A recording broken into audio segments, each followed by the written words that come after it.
এতক্ষণ কারো মুখে কোনো কথা ছিল না। ভূতের মতো নিঃশব্দে দ্রুত কাজ করে যাচ্ছিল ওরা। ত্রস্ত হাতগুলো কুড়ালের মতো চালিয়ে চলছিল বরফ খোঁড়া। হাহাকার আর বিস্ময় মেশানো আওয়াজ বের হচ্ছে ওদের অনেকের মুখ থেকে। চাবুকের মতো সপাং সপাং কণ্ঠে নেতাগোছের লোকটা নির্দেশ দিয়ে যাচ্ছে, এদিকে খোঁড়ো, আর এদিকে এই তুমি হাতটা একটু মালিশ করে নাও, অবসাতে সাড়া পাবে। বরফ আস্তে আস্তে ভেঙে মিশে যাচ্ছে নিচের ছোট কালো নাড়াটার সাথে। উকি দিচ্ছে ভেতরের জিনিসটা। বুট পরে একটা পা, সোয়েটার পরে একটা শরীর, মাথা, পুরো শরীরটা বেরিয়ে এলো এক সময়। এক নিমিষেই চিনতে পারল সবাই, রহমাতুল্লাহ শিরবাকি। ওকেই খুঁজছিল ওরা ডিসেম্বরের 21 তারিখ থেকে। ঠুনকো অজুহাতে 2 বছরের পিচ্চিটার বাবা মাকে চীন সরকার ধরে নিয়ে গেছে কনসেন্ট্রেশন ক্যাম্পে, যেমন ধরে নিয়ে গেছে 30 লাখ উইঘুর কাজাক মুসলিমদের। বৃদ্ধ দাদার কাছে থাকত রহমতুল্লাহ।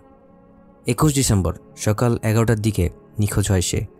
ওর জমে যাওয়া মৃতদেহ বরফ খুঁড়ে বের করা হয় 25 ডিসেম্বর। বাবুটার মুখ থেকে জমাট বাঁধা বরফ সরিয়ে দিল একজন। বরফ গলা পানি কিছুক্ষণ জমে থাকলো বাবুটার 2 চোখে, তারপর গড়িয়ে পড়ল 2 গাল বেয়ে, যেন কাঁদছে ও। নিষ্পাপ 2 চোখ জীবনের সমস্ত আতঙ্ক নিয়ে এমনভাবে তাকিয়ে রয়েছে যেন ওই চোখের শক্তিতে সে নিমিষে শত শত মাইল দূরে চলে যাবে। পুরো শরীর শক্ত কাঠ হয়ে আছে, কিন্তু চোখ দুটো ঠিকরে বেরিয়ে আসছে আতঙ্কে। প্রচণ্ড চিৎকারে ফেটে পড়তে চাইছে। পৃথিবীর সমস্ত শক্তি যেন জমাট হয়ে আছে চোখ দুটিতে। শুধু ভয়ে, মৃত্যু ভয়ে, নিদারুণ কষ্ট, আতঙ্কে মারা গেছে ছোট্ট বাবুটা। একটা হাত বাঁকা হয়ে বেরিয়ে আছে, কত প্রিয়জনের সান্নিধ্য পাওয়া হাত। এখন বরফের ভেতর থেকে বের হয়ে এসেছে অসহায় আর্ত ভঙ্গিতে। হয়তো সাহায্য চাইছে কারো, হয়তো নীরবে আর্তনাদে প্রতিবাদ করছে মানবিকতার এই অপমৃত্যুর বিরুদ্ধে। অসহ্য কষ্টে থমকে দাঁড়ালো সময়। হাউমাউ করে কেঁদে উঠল একটু দূরে দাঁড়ানো এক তরুণী। রহমতুল্লাহর কোনো আত্মীয় হবে হয়তো, অথবা কেউ না, স্রেফ আগন্তুক। হয়তো বরফ করা দেখে কৌতূহলী হয়ে পাশে এসে দাঁড়িয়েছিল।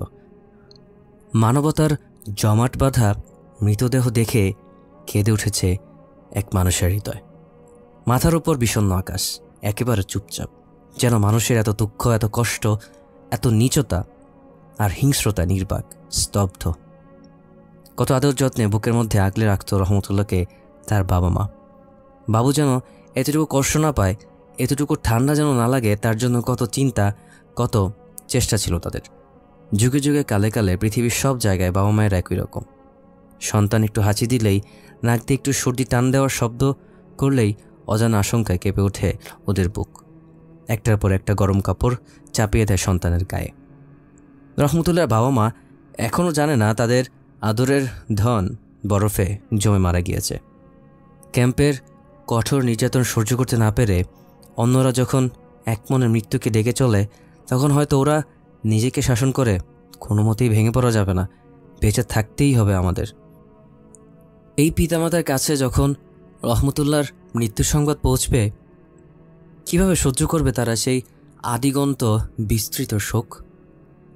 রহমতুল্লাহদের মতোই লণ্ডভণ্ড হয়ে গেছে উইঘুরের সব পরিবার। ছিন্ন বিচ্ছিন্ন হয়ে গেছে ভালোবাসা, আদর, যত্ন, স্নেহ, মায়া মমতার সম্পর্কগুলো। প্রত্যেক ঘরে ঘরে যে কষ্ট ঝরে পড়ে প্রতিনিয়ত, সেই কষ্ট পৃথিবীবাসীর মধ্যে ভাগ করে দিলেও কাঁদতে হবে দিনের পর দিন, হয়তো কাঁদতে হবে কয়েক প্রজন্ম ধরে, তবু কষ্ট ফুরবে না। এই অনুচ্ছেদ শুরু করার আগে ক্ষমা চেয়ে নিচ্ছি পাঠকদের কাছ থেকে, ব্যক্তিগত কিছু অনুভূতির কথা বলার জন্য। জীবনের সবচেয়ে কঠিন লেখাটা লিখতে হচ্ছে আমাকে এখন। সম্পাদকের পক্ষ থেকে তারা ছিল অনেক, বকাঝকাও খেতে হয়েছে নিয়মিত বিরতিতে। তারপরও অনেক সময় নিয়ে ফেলছি আমি এই লেখাটা লিখতে গিয়ে। অনেক চেষ্টা করেও লেখাটার কাঠামো দাঁড় করতে পারছিলাম না, শেষমেশ পারিও নি। এলোমেলো চলতে দিয়েছে কিবোর্ডে আঙুল। আসলে মানুষের এত কষ্ট, এত দুঃখ বেদনা, এত অশ্রুজল লেখার হরফে ঠিক তুলে আনা যায় না। এ পর্যায়ে লেখক 3টি ভিডিও লিঙ্ক প্রদান করেছেন। আমরা চেষ্টা করব আমাদের অডিওবুকে ভিডিওতে থাকা যে ডেসক্রিপশন বক্স থাকবে সেখানে 3টি ভিডিওর লিঙ্ক প্রদান করার জন্য। ধন্যবাদ। আগেই বলেছি, এ নির্মম ও কুৎসিত বাস্তবতা তুলে ধরতে আমি অক্ষম। তারপরেও নিরুপায় আমাকে চেষ্টা করতে হয়েছে। যতটুক যা পেরেছি তা তুলে ধরার চেষ্টা করলাম এখানে। একটা বয়সে এসে ঈদের আনন্দ আর আগের মতো থাকে না। ঈদ এলো, পাঞ্জাবে গায়ে চাপিয়ে নামাজে যেতে হবে, কোলাকুলি করে বাড়ি চলে আসতে হবে, আত্মীয়দের বাসায় ঘুরতে যেতে হবে। এই গতবাধা ছকে বাধা পড়ে যায় ঈদের আনন্দ। কিন্তু ঈদের সময় পৃথিবীর সব অকৃত্রিম আনন্দ গিয়ে ভর করে শিশুদের মনে, দু চোখে। নতুন জামা কাপড় পরে পাড়াময় ছোটাছুটি, সালামি চাওয়া, সাদা পাঞ্জাবি, লাল টুপি পরে বাবার হাত ধরে ভাইয়ের ঘাড়ে চড়ে ঈদগাহে যাওয়া। গরু খাসি জবাই দেয়া দেখে ভয় পেয়ে মা বড় বোনের বুকে মুখ লুকানো। আনন্দ, হাসি, কান্না, হইচই সব মিলে খুশি ও আনন্দের পরিপূর্ণ এক প্যাকেজ। বড়দের নিরানন্দ ঈদের আনন্দকেও ভালোবাসার আবেশে রাঙিয়ে দেয় ছোটরা। সেই ঈদ এসেছে ইস্তাম্বুলে, কিন্তু ঈদ আসেনি উইঘুর রিফিউজিদের জীবনে, আর কোনোদিন আসবে না হয়তো। ঈদুল আজহার দিন তুরস্কে ইস্তাম্বুলে বেশ কয়েকজন সন্তানহারা বাবা মায়ের সাক্ষাৎকার নেয় এপির সাংবাদিক। একে একে শোনা যাক মাল্টি কালার্ড কষ্টের সেই কাহিনীগুলো। দীর্ঘশ্বাস ছেড়ে কথা শুরু করল আইনুরা। আইনুরা হাইরিনসা, কান্না জড়িয়ে রইল তার প্রতিটা কথায়। আমার নাম আইনুরা, আমার ছেলের নাম মোহাম্মদ। ওর বয়স এখন 7 হয়ে গেছে। 1.5 বছর হলো ওর কোনো খোঁজখবর আমি জানি না। অনেক চেষ্টা করেছি, অনেক কাছে জানতে চেয়েছি, কেউই কোনো খোঁজখবর দিতে পারেনি। কার সাথে থাকে ও, কোথায় থাকে, কেমন আছে। আমার বাবা মায়ের কোনো খোঁজখবর আমি জানি না। আজকে ঈদের দিন, অথচ কোথাও কেউ নেই। টানা 2 ঘন্টা কেঁদেছি আমি আজ সকালে। ছেলে মেয়ে একটু চোখের আড়াল হলেই অস্থির হয়ে যান মায়েরা। ছেলে মেয়েকে ছাড়া ঈদ করা আনন্দ হয়তো দুঃস্বপ্নেও ভাবেন না। কিন্তু আইনুরাকে ঘরবাড়ি, বাবা মা, আত্মীয় স্বজন, নিজ দেশ ছেড়ে দূরপ্রবাসে বসে ঈদ করতে হচ্ছে। ছেলে তো নিজের কাছে নেই। ছেলে বেঁচে আছে না মারা গেছে সেটাও সে জানেন না। জানেন না নিজের বাবা মাই বা কোথায় আছে। আব্দুর রহিম ইমিনের স্ত্রী গ্রেপ্তার হয়েছিল কারণ আব্দুর রহিম ইস্তাম্বুল থেকে অন্য এক মহিলার মাধ্যমে তাকে কিছু উপহার, অলিভ অয়েল ইত্যাদি পাঠিয়েছিল। পুরুষ মানুষ, তাই হয়তো কাঁদল না ইমিন, কিন্তু কান্না প্রতিনিয়ত ঝরে পড়ল তার উচ্চারিত শব্দের ভেতর থেকে। আমার 5 ছেলে মেয়ে। বড় মেয়েকে আমার বাবা মায়ের কাছ থেকে কেড়ে নিয়ে বোর্ডিং স্কুলে পাঠিয়েছে সরকার, এ খবর আমি জানি। এক বন্ধু সেদিন জানালো আমার 2 ছেলে পুলিশের গাড়ির নিচে চাপা পড়ে মারা গেছে। অন্য সন্তানদের খবর আমি জানি না। 2013 সাল থেকে কত বছর কেটে গেছে, আমি বাচ্চাদের গলার আওয়াজ শুনিনি। আমি আরেকবার ওদের জড়িয়ে ধরতে চাই, ওদের আদর করতে চাই, পেতে চাই ওদের ভালোবাসা। এত নিষ্ঠুরতা, এত নির্দয়তা, এর চেয়ে চীন সরকার ওদের মেরে ফেলতো, সেটাই ভালো হতো। প্রতিদিন প্রতি মুহূর্তে আমরা মারা যাচ্ছি। আমরা আমাদের সন্তানকে দেখতে পাই না, আমরা বাবা মায়ের কাছে যেতে পারি না। অসহ্য যন্ত্রণা।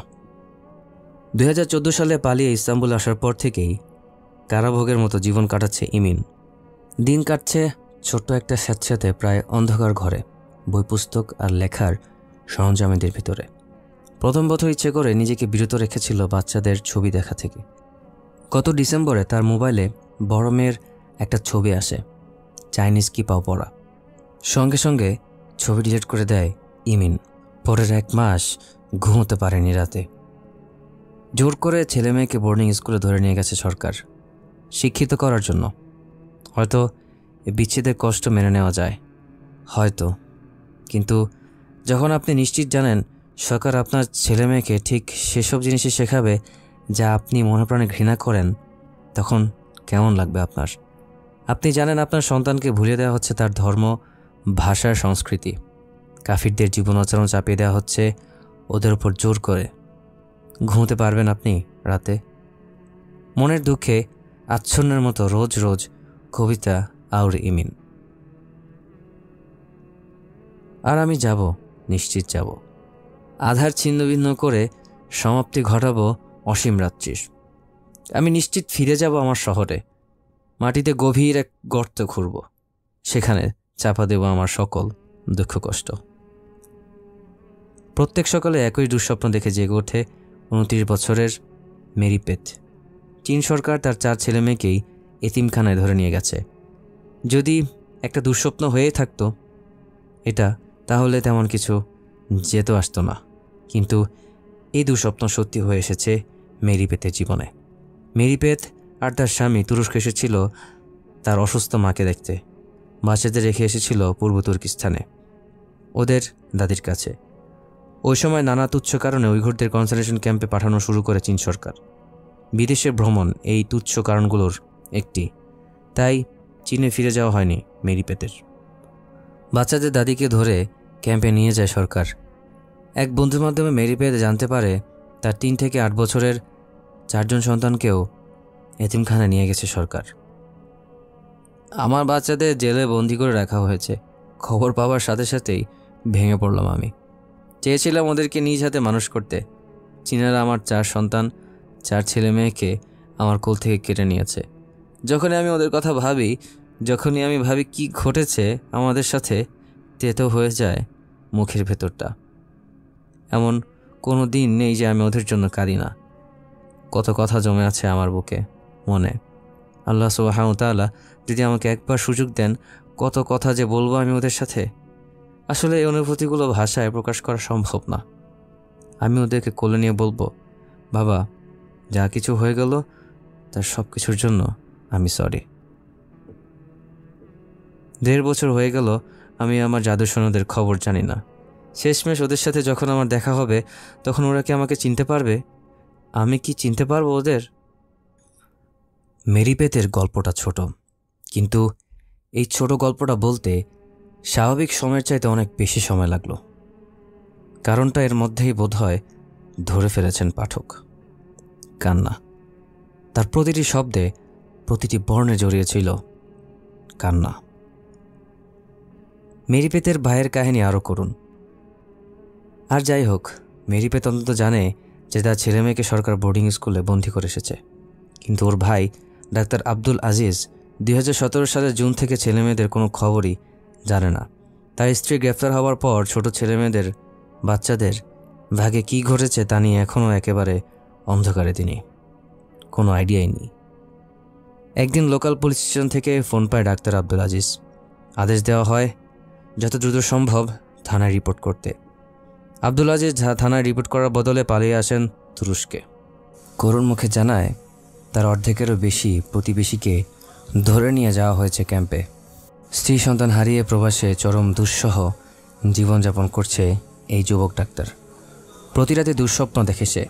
তার সন্তানেরা ধুলিমলিন চেহারা নিয়ে গভীর এক খাদের কিনারা ধরে ঝুলে আছে, প্রাণ পরে চিৎকার করে বলছে, বাবা, বাবা, আমাদের বাঁচাও, আমরা পড়ে যাচ্ছি বাবা। আব্দুল আজিজ ছুটে যেতে থাকে ওদের দিকে। ঘন্টার পর ঘন্টা ছুটতে থাকে, কিন্তু নাগাল পায় না। বাচ্চারা কাঁদতে কাঁদতে চিৎকার করতেই থাকে, বাবা, বাবা, আমাকে বাঁচাও। আব্দুল আজিজ ছুটতে থাকে পাগলের মতো, কিন্তু নাগাল পায় না। কাঁপতে কাঁপতে ঘুম ভাঙে তার। সারাদিন কানের পাশে একটা চিৎকার শুনতে পায় সে, বাবা, বাবা, আমাদের বাঁচাও।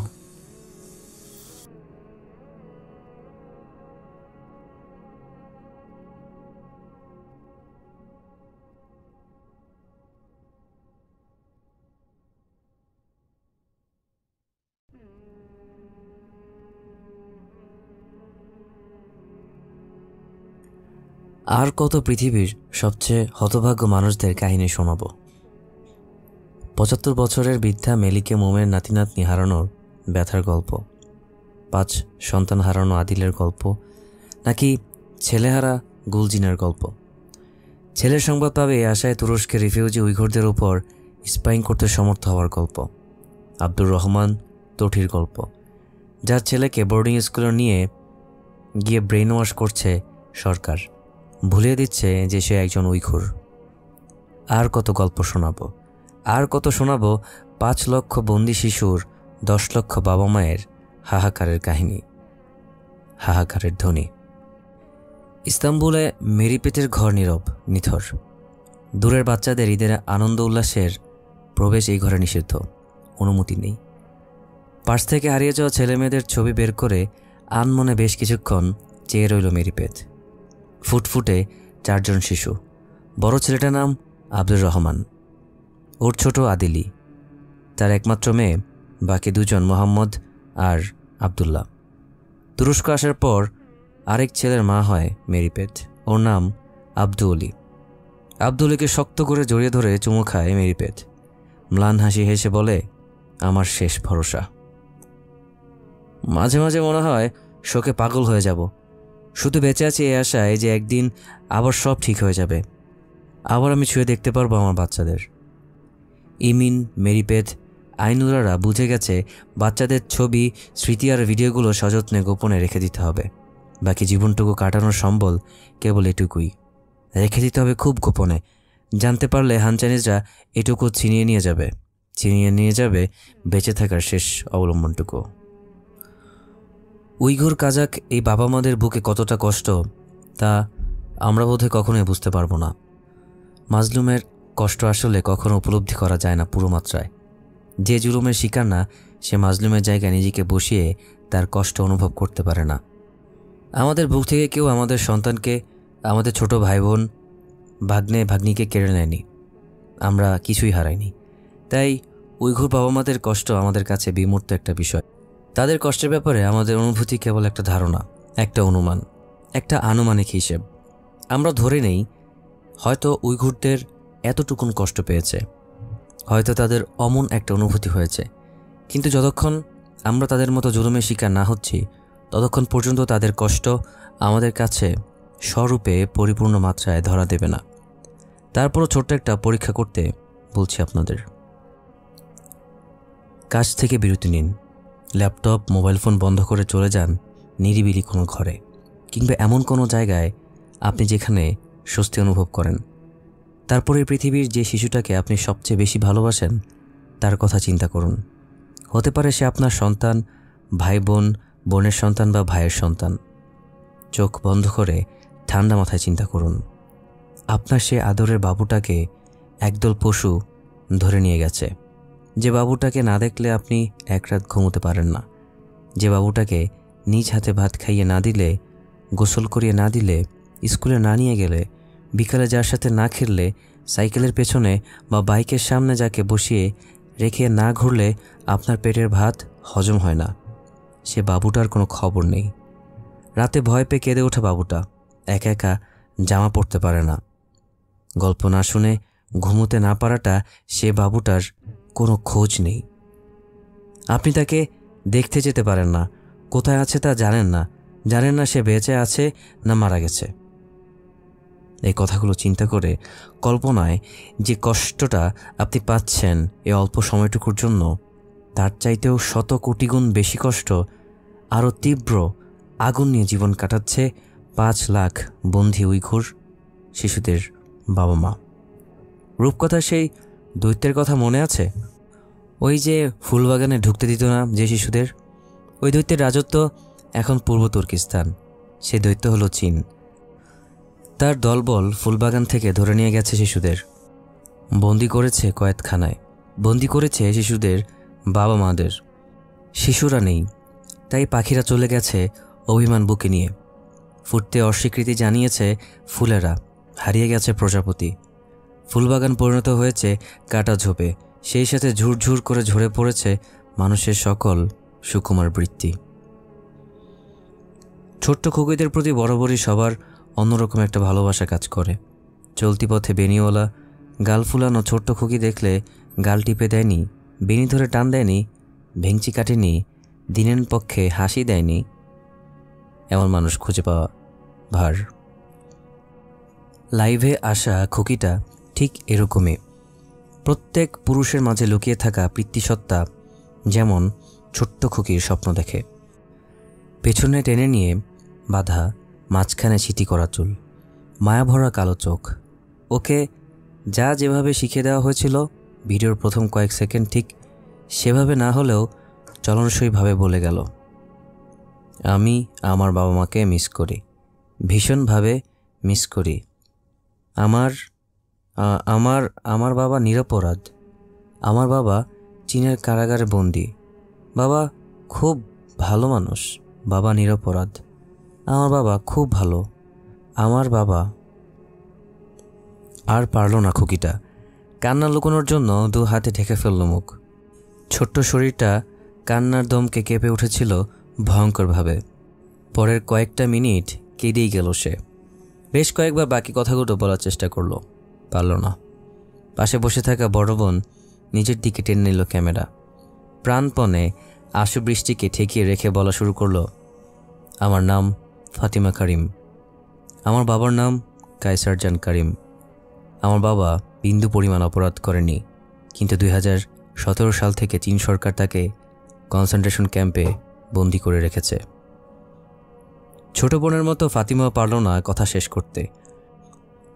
কষ্টের ঝুম বৃষ্টিতে ভেসে গেল দুজন। এরই মাঝে 2 বোন পৃথিবী ভরে যাওয়া হাহাকারে জানালো, প্লিজ আমার বাবার মুক্তির ব্যবস্থা করুন।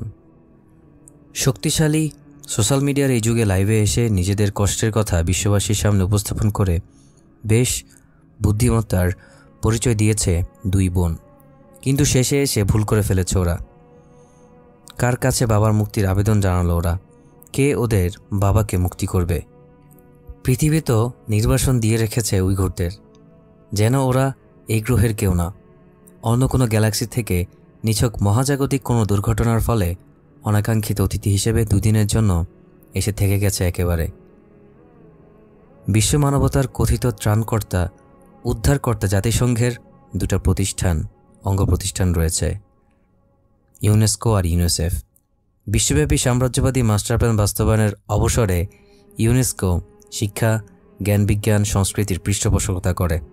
ইউনিসেফের কাজকারবার আবার শিশুদের নিয়ে। শিশুদের খাদ্য, স্বাস্থ্য, শিক্ষা, মননশীলতার বিকাশ ইত্যাদি নিয়ে তাদের মাথা ব্যথার অন্ত নেই। কোটি কোটি ডলার খরচ করে যাচ্ছে তারা বিশ্বব্যাপী বিভিন্ন শিশু কিশোরদের যৌন শিক্ষা দেওয়ার জন্য। শিক্ষার নামে অ্যানাল সেক্স, ওরাল সেক্স, সমকামিতা আর কন্ডম ব্যবহার করার মতো বিষয় নিয়ে সেধে সেধে জ্ঞান দিচ্ছে বাচ্চাদের। ইসলামী জঙ্গি গোষ্ঠীগুলোর কারণে কিভাবে শিশুরা অনিরাপদ হয়ে যাচ্ছে, কিভাবে শিশুদের শৈশব নষ্ট হয়ে যাচ্ছে, তার উপরও দিব্যি লিখে যাচ্ছে দিস্তার পর দিস্তা। কিন্তু উইঘুর শিশুদের জন্য এরা কি করছে? কিচ্ছুটি না। বসে বসে ঘোড়ার ঘাস কাটছে। বাবা মায়ের কাছ থেকে 5 লক্ষ শিশুকে বিচ্ছিন্ন করে কারাগারের মতো বোর্ডিং স্কুলে পাঠিয়েছে চীন। ওদেরকে শেখানো হচ্ছে নিজেদের ধর্ম, ভাষা আর সংস্কৃতিকে ঘৃণা করতে। একদম ছোট বয়স থেকে ভুলিয়ে দেওয়া হচ্ছে নিজেদের সত্তা, নিজেদের জাতিসত্তা। ক্রমাগত বোর্ডিং স্কুলগুলোতে ব্রেইন ওয়াশ করা হচ্ছে ওদের। এত কিছু সত্ত্বেও বিন্দুমাত্র মাথা ব্যথা নেই বিশ্বব্যাপী শিক্ষা, জ্ঞান, বিজ্ঞান ও সংস্কৃতির ফেরি করা মহান ইউনেস্কোর। উইঘুর বাচ্চারা বরফে জমে মারা যাচ্ছে।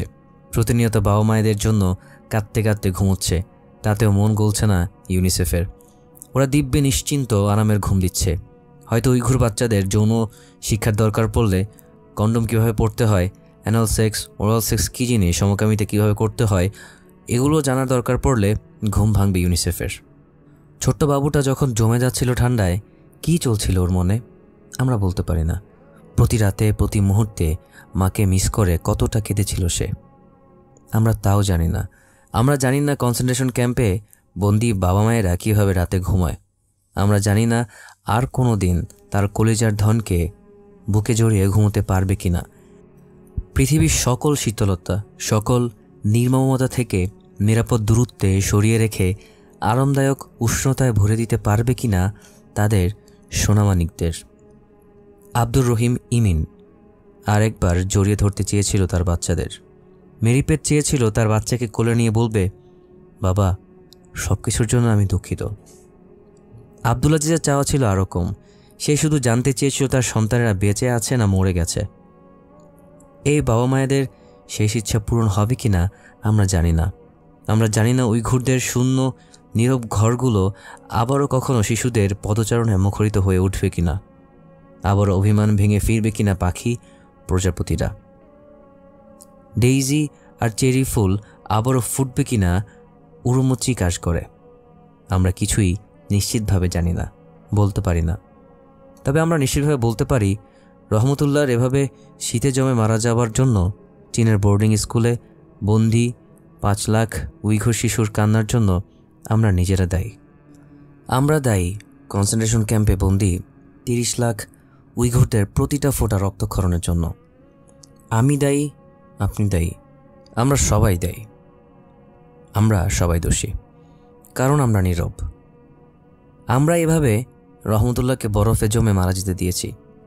আমরা নীরব থেকে চীন সরকারকে সুযোগ করে দিয়েছি আইনুরা, তারসুন, ইমিন, আব্দুল আজিজদের কোল থেকে 5 লাখ শিশু কেড়ে নেওয়ার। আমাদের নীরবতাই হান চাইনিজদের সুযোগ করে দিয়েছে 30 লাখ উইঘুর কাজাকদের কনসেন্ট্রেশন ক্যাম্পে পাঠিয়ে নিশ্চিন্তে নির্বিঘ্নে 21 শতকের সবচেয়ে ভয়াবহ নির্যাতন চালানোর। মৌজমাস্তি, ক্যারিয়ার, বন্ধু, আড্ডা, গান, প্রেম, মুভি, সিরিয়াল আর মাদকের মোহে ভুলে গেছি মানুষ হিসেবে কী দায়িত্ব ছিল আমাদের। এইসব আধারের গল্পগুলো শুনলে একটু হয়তো মন খারাপ হয় আমাদের, কিন্তু পরক্ষণেই সেই গ্লানিবোধের জায়গাটুকু দখল হয়ে যায় ভবিষ্যতে সুখ চিন্তায়। ডুবে যায় ক্ষণস্থায়ী দুনিয়ার চোরাবালিতে। কীভাবে ভালো রেজাল্ট করতে হবে, ডানাকাটা পড়ি সেই মেয়েটাকে পটাতে হবে, ভালো বেতনের একটা চাকরি পেতে হবে, বিসিএস ক্যাডার হতে হবে। আমরা প্ল্যান করি কোথায় খেতে যাব, কোথায় ট্যুর দিব, কোন ব্র্যান্ডের ফোন আর পোশাক কিনব। আমরা ভুলে যাই মুসলিম উম্মাহের অংশ হিসেবে, মানুষ হিসেবে আমাদের কী দায়িত্ব ছিল। আমরা ভুলে থাকি, ভুলতে না পারলে জোর করে ভুলে যাই। মনের মধ্যে সামান্যটুকু খচখচ বোধও যেন না কাজ করে, তার জন্য রুটিন করে চেষ্টা করে যাই। ভুলে থাকার সব সবক হাতে কলমে শিখিয়ে দেন আমাদের পশ্চিমে থাকা চোস্ত ইংরেজিতে নিষ্ক্রিয়তাকে মহিমান্বিত করে স্কলাররা কিংবা শাসকদের জন্য অসীম সংখ্যক অজুহাত নিয়ে হাজির হওয়া শায়েখেরা। আমরা ভুলে যাই, কিন্তু সবাই ভুলে যায় না। কিরামান কাতিবিনের খাতায় ঠিকই লেখা হতে থাকে রহমাতুল্লাদের বাবা মায়ের কান্নার প্রতিটি ফোঁটা, বাবাহারা মেয়েদের বাবাকে ফিরে পাবার আকুতি, মায়ের কোল থেকে কেড়ে নিয়ে বোর্ডিং স্কুলে পাঠানো ছেলের প্রতি রাতের বিভীষিকা। আর লেখা থাকে আমাদের স্বার্থপর কাপুরুষতা, নিষ্ক্রিয়তার ইতিহাস। খুঁটিনাটি কিছুই বাদ পড়ে না, লেখা থাকে সব কিছু। একদিন সুবিশাল এক সমাবেশে যখন এই খাতাগুলো খোলা হবে, চাওয়া হবে হিসেব পুঙ্খানুপুঙ্খভাবে, তখন তার উত্তর দেওয়ার সক্ষমতা কি আমাদের থাকবে?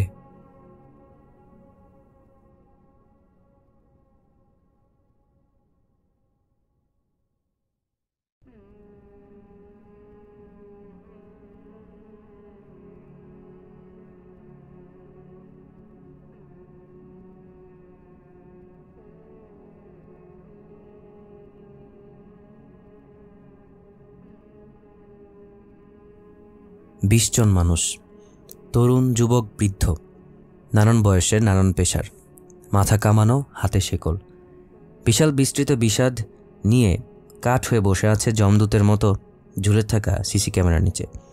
একটু বেআইনি নড়াচড়া করলেই জুটবে কঠোর শাস্তি। 10 ফুট বাই 10 ফিট রুমের এক কোণে ছোট্ট একটা পাত্র, এটাই ওদের টয়লেট। দিনে মাত্র একবার ব্যবহার করতে পারে ওরা। কাটায় কাটায় সকাল 6টায় দিন শুরু হয় ওদের। সারাদিন যায় চাইনিজ ভাষা শেখা, কমিউনিস্ট পার্টির প্রোপাগান্ডা মুখস্থ করা আর নিজেদের কাল্পনিক কাল্পনিক সব পাপের স্বীকারোক্তি দিয়ে, প্রতিনিয়ত নিজেকে ঘৃণার সবক দিতে দিতে। দিনের খাবার জোটে একবার, অল্প একটু বিষাদ স্যুপের সাথে একটু রুটি, ব্যাস এতটুকুই। পান থেকে চুন খসার দরকার নেই। ইচ্ছে হলে ওদের নিয়ে যাওয়া হয় ব্ল্যাক রুমে, নখ উপড়ে ফেলা, ইলেকট্রনিক শক দেওয়া কিংবা বেধড়ক পেটানো, এগুলো প্রতিদিনের রুটিনের অবিচ্ছেদ্য অংশ। পাঠক, আপনাকে স্বাগত জানাচ্ছি চীনের রিএডুকেশন ক্যাম্পে। নাৎসিদের কনসেন্ট্রেশন ক্যাম্পের মতোই ভয়াবহ চীনা কমিউনিস্ট সরকারের এই রিএডুকেশন ক্যাম্পগুলো, যেখানে উঠে এসেছে যেন পৃথিবীর বুকে এক টুকরো নরক, যেখানে মনুষ্যত্ব, দয়া, মায়া সব কিছু ডাস্টবিনে ছুঁড়ে ফেলে চাইনিজরা পাল্লা দিচ্ছে এক নারকীয় খেলায়। কে নিশ্চরতায় আরও নিচে নামতে পারে। কুকুর বিড়ালের সাথে মানুষ যেমন আচরণ করে ক্যাম্পগুলোতে, তেমন আচরণও জোটে না উইঘুর মুসলিমদের কপালে। পানির মতো টাকা খরচ করে খুব সাজানো গোছানোভাবে বাকি বিশ্বের কাছ থেকে একবিংশ শতাব্দীর এই কনসেন্ট্রেশন ক্যাম্পের খবর গোপন রেখেছে চীন সরকার। আমরা আগেই আলোচনা করেছি এ নিয়ে। বেশ কয়েক বছর ধরে আসা এই কনসেন্ট্রেশন ক্যাম্পগুলোর খবর খুবই অল্প জানতে পেরেছে বিশ্ববাসী। হাতে গোনা কয়েকজন তুলনামূলক ভাগ্যবান মানুষ দুঃস্বপ্নের প্রহর কাটিয়ে বেঁচে ফিরতে পেরেছে। তার চাইতেও কম মানুষ মুখ খুলেছেন গণহত্যা আর জাতিগত নিধনের এই নতুন কসাইখানার বিরুদ্ধে। এই লেখাতে আমরা এমনই এক মানুষের মুখে শুনব আসলে ঠিক কী ঘটেছে পূর্ব তুর্কিস্তানের ৩০ লক্ষ মুসলিমদের ভাগ্যে। সাইরাগুল সাউতাবাইয়ের বয়স ৪৫। রিএডুকেশন ক্যাম্পে যাবার আগে শিক্ষকতা করতেন। অন্য উইঘুরদের মুসলিমদের তুলনায় তার ভাগ্য অবশ্যই কিছুটা ভালো ছিল। কনসেন্ট্রেশন ক্যাম্পেও তিনি শিক্ষকতা করার সুযোগ পান। নিজে অত্যাচার নির্যাতন তো সহ্য করেছেনই, সেই সাথে একদম কাছ থেকে দেখেছেন চাইনিজ কিংবা হান চাইনিজদের নিষ্ঠুরতা। ক্যাম্প থেকে মুক্তি পাওয়ার পর সুইডেনে অ্যাসাইলাম নিয়ে এসেছেন তিনি। আমার সঙ্গে সেখানেই তার 3 বার দেখা হয়। ক্যাম্পের ভয়ঙ্কর অভিজ্ঞতা স্মৃতিচারণ করেছেন ঘণ্টার পর ঘণ্টা। সে বর্ণনা শুনতে শুনতে শিউরে উঠেছি আমরা। ভয়ের হিমশীতল স্রোত বয়ে গিয়েছে মেরুদণ্ড বেয়ে, হু হু করে উঠেছে বুক। একে একে বলে গেছেন সাইরাগুল।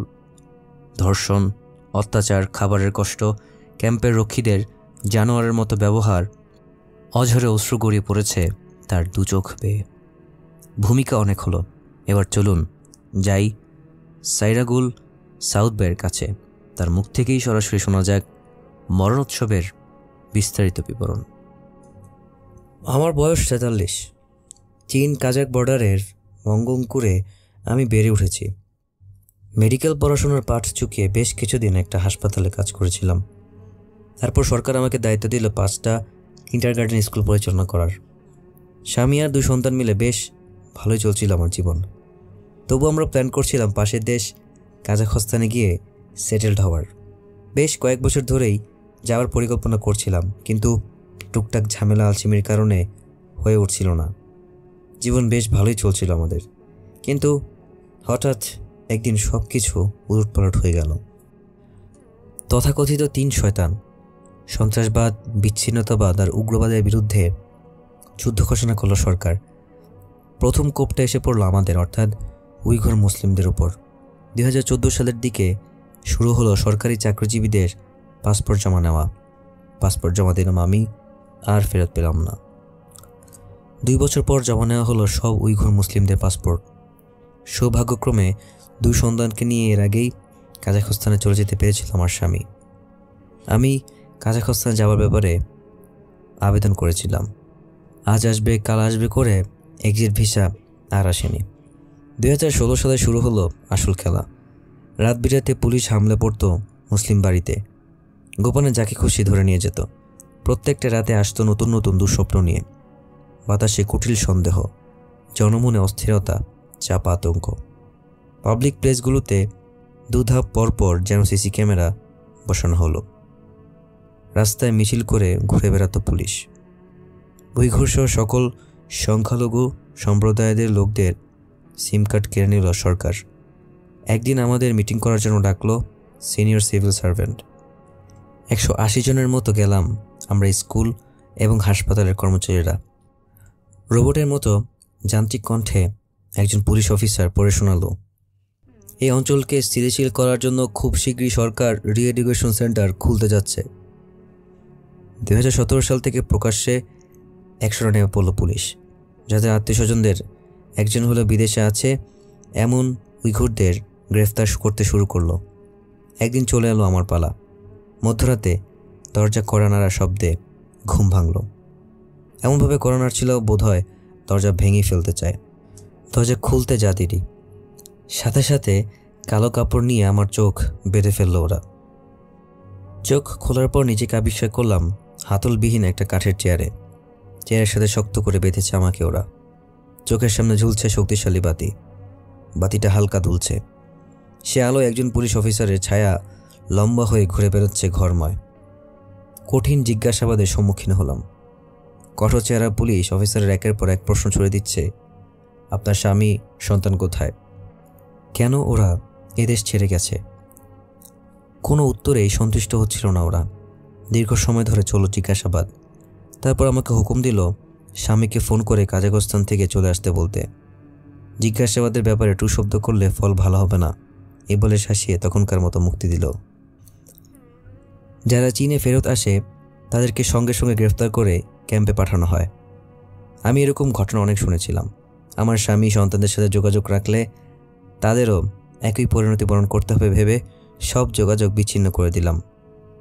বাচ্চাদের সাথে কতদিন যে কথা বলা বন্ধ করে রেখেছিলাম, কষ্টে আমার পাগল হয়ে যাবার দশা। কিন্তু কী বার করার ছিল তখন। একা একাই দিন কাটাতে লাগলাম। আমার স্বামী সন্তানরা ফেরত না আসায় প্রশাসন খেপে গেল আমার উপর। ঘন ঘন জিজ্ঞাসাবাদের জন্য আমাকে রাত বিরাতে তুলে নিয়ে যেতে লাগলো। একের পর এক মিথ্যে অভিযোগ ছাপাতে শুরু করলো। আমার উপর দিয়ে কী ঝড় যে বয়ে চলেছিল সেই সময়। প্রতিদিন সকালে উঠে নিজেকে সাহস জোগাতাম, পরিস্থিতি যাই হোক শক্ত হয়ে জমে থাকতে হবে। আল্লাহকে ধন্যবাদ দিতাম এখনও বেঁচে আছি বলে। 2017 সালের নভেম্বর শহরতলির এক ঠিকানা দিয়ে আমাকে বলা হলো ওখানে রিপোর্ট করতে। ওখানে গিয়ে নির্দিষ্ট এক ফোন নম্বরে মেসেজ দিয়ে পুলিশের জন্য অপেক্ষা করতে হবে। গেলাম, মেসেজ দিলাম। যেন মাটি ফুঁড়ে হাজির হলো শক্তপোক্ত দয়ামায়াহীন 4 জন পুলিশ। যন্ত্রের মতো কাজ করে গেল ওরা। কালো কাপড় আমার মাথায় পেঁচালো, তারপর হাত পা বেঁধে তুলে ফেললো গাড়িতে। প্রায় 1 ঘন্টা পর ওরা আমার চোখে বাঁধন খুলল। সম্পূর্ণ অপরিচিত একটা জায়গায় আমাকে নিয়ে এসেছে ওরা। কেমন গুমোট, গা ছমছম করা পরিবেশ। বুঝলাম এই সেই রি-এডুকেশন ক্যাম্প, যা নিয়ে মানুষের এত আতঙ্ক। আমাকে একটা কাগজ ধরিয়ে দিয়ে হুকুম করা হলো, এখানে সাইন করো। কাগজের দিকে এক পলক তাকিয়ে ভয়ে শিউরে উঠলাম। আতঙ্কে শিরশির করে উঠল পুরো শরীর। মনে হলো আমি যেন কোনো দুঃস্বপ্ন দেখছি। ঘুম থেকে জেগে উঠলেই সব কিছু আবার স্বাভাবিক হয়ে যাবে। কাগজের হরফগুলো জলজল করে পিশাচের মতো হাসি হাসছিল। বিশ্বাস করতে পারছিলাম না নিজের চোখকে। কাগজের ভাষ্য অনুসারে আমাকে চীনা ভাষা শেখাতে হবে। অন্য বন্দীদের সাথে কোনো মতেই কথা বলা যাবে না।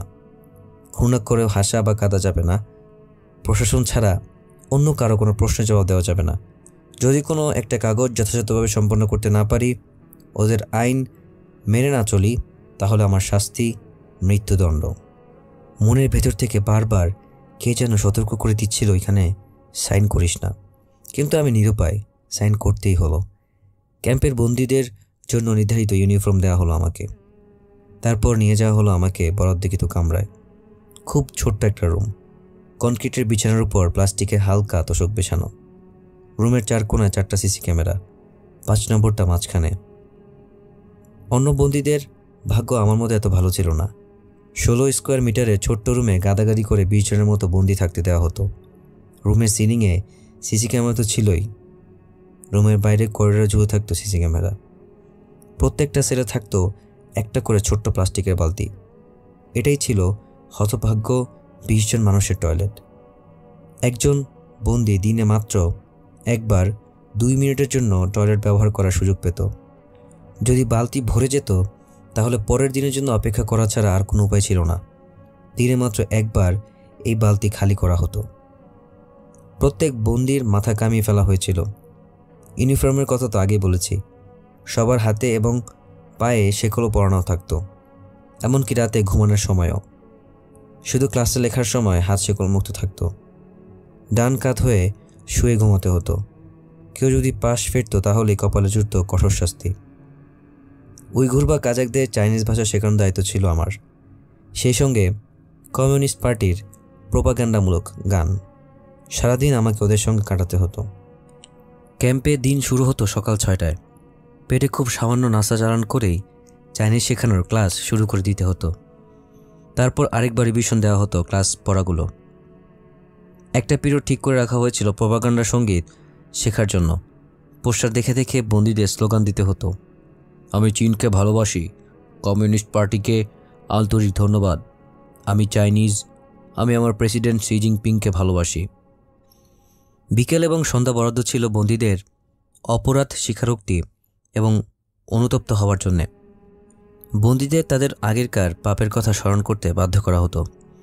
কী সেই পাপ? প্রায় সব কিছুই। চীনা ভাষা না জানা, ইসলামের কোনো নিয়মকানুন মেনে চলা, চীনের সংস্কৃতি না জানা, উইঘুর কিংবা কাজাক সংস্কৃতি পালন করা, সব কিছুই অপরাধ।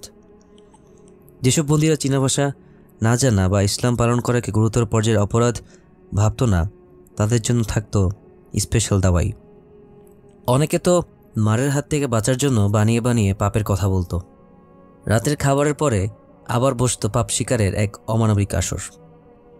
খাবার পর দেয়ালের দিকে মুখ করে হাত তুলে দাঁড়াতে হতো বন্দীদের। তারপর নিজেদের অপরাধ নিয়ে আবার ভাবতে হতো আমাদের, নিজেকে ধিক্কা দিতে হতো। ছি ছি, আমি কত খারাপ, আমি ইসলাম মানি, আমি মুসলিম, ছি ছি ছি। রাত 10টা পর্যন্ত চলতো এরকম। অপরাধ শিকারের এই নিষ্ঠুর খেলা এখানেই শেষ না। রাত 10টা থেকে 12টা পর্যন্ত চলতো সারাদিনে স্বীকারোক্তি দেয়া পাপগুলো লেখার কাজ। খুঁটিনাটি সব লিখে ফেলে তোরা তোরা কাগজ জমা দিতে হতো গার্ডদের। সকাল 6টায় শুরু হওয়া দিন চলতো মধ্যরাত পর্যন্ত।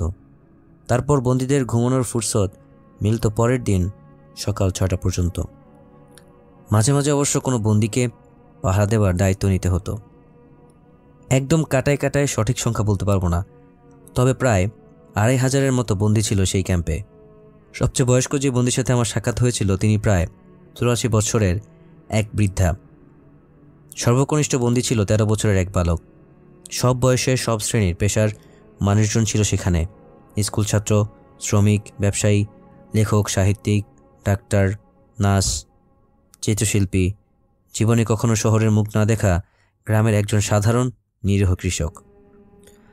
আমি কোন ক্যাম্পে ছিলাম সে ব্যাপারে নিশ্চিত করে কিছু আসলে বলতে পারবো না।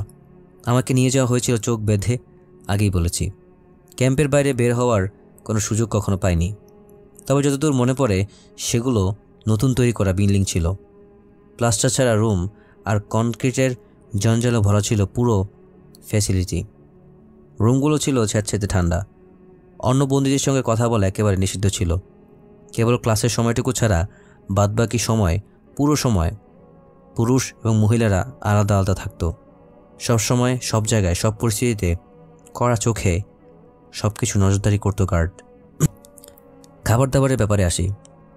আমাদের 3 বেলা খাবার দেওয়া হতো। পানির মতো পাতলা ভাত বা সবজির স্যুপ এবং চাইনিজ রুটির ছোট্ট একটা টুকরো। মাংস অবশ্য দেওয়া হতো শুক্রবারে। হ্যাঁ, ঠিকই ধরেছেন, শূকরের মাংস দেওয়া হতো। প্রত্যেক বন্দী শূকরের মাংস খেতে বাধ্য ছিল। আমি মুসলিম, আমি শূকরের মাংস খাবো না। না, কখনো হবে না। শূকরের মাংস খেতেই হবে, অন্যথায় দুনিয়ার জাহান্নাম থেকে ঘুরিয়ে নিয়ে আসা হবে আপনাকে। খাবারের অবস্থা এমন ছিল, মুখে দিলেই বমি করে দিতে ইচ্ছে করবে। ঘুমানোর পর্যাপ্ত সময় ছিল না। পরিষ্কার পরিচ্ছন্নতা বজায় রাখার কোনো বালাই ছিল না। ফলে যা হবার তাই হতো। একে একে মারাত্মক অসুস্থ হয়ে পড়তো বন্দীরা। মনে হতো যেন একদল জীবন্ত লাশ হেঁটে বেড়াচ্ছে। ক্যাম্পে আলাদা একটা রুম ছিল বন্দীদের নির্যাতনের জন্য। একে বলা হতো ব্ল্যাক রুম, কালো ঘর। এই রুমের নাম মুখে উচ্চারণ করাও নিষিদ্ধ ছিল। একজন সুস্থ স্বাভাবিক মানুষ যা ভাবতে পারে আর যা ভাবতে পারে না সব রকম শাস্তির ব্যবস্থায় ছিল সেখানে। বন্দীদের দেয়ালে ঝুলানো হতো, তারপর ইলেকট্রিক বেড দিয়ে পেটানো হতো সপাং সপাং করে। পেরেক ভর্তি চেয়ারের উপর বসিয়ে রাখা হতো ঘন্টার পর ঘন্টা। প্লায়ার্স দিয়ে টেনে তুলে ফেলা হতো নখ। অনেক মানুষকে দেখেছি আপাদমস্তক রক্তে মাখামাখি হয়ে ব্ল্যাক রুম থেকে বের হতে। একটু এদিক সেদিক হলেই বন্দীদের ডাক পড়তো ব্ল্যাক রুমে। আইনকানুন পালন করতে গড়িমসি করছে, ডাকো ব্ল্যাক রুমে। চাইনিজ শিখছে না, স্লোগানটা যথেষ্ট জোরালো চিৎকার করে বলছে না, ধরে নিয়ে এসে ব্ল্যাক রুমে পিটিয়ে তক্তা বানিয়ে ফেলি। কালে ভদ্রে নয়, প্রত্যেক দিন ব্ল্যাক রুমে বন্দীদের উপর নির্যাতন চালানো হতো। আপনাদের একজন বৃদ্ধার কথা শোনাই।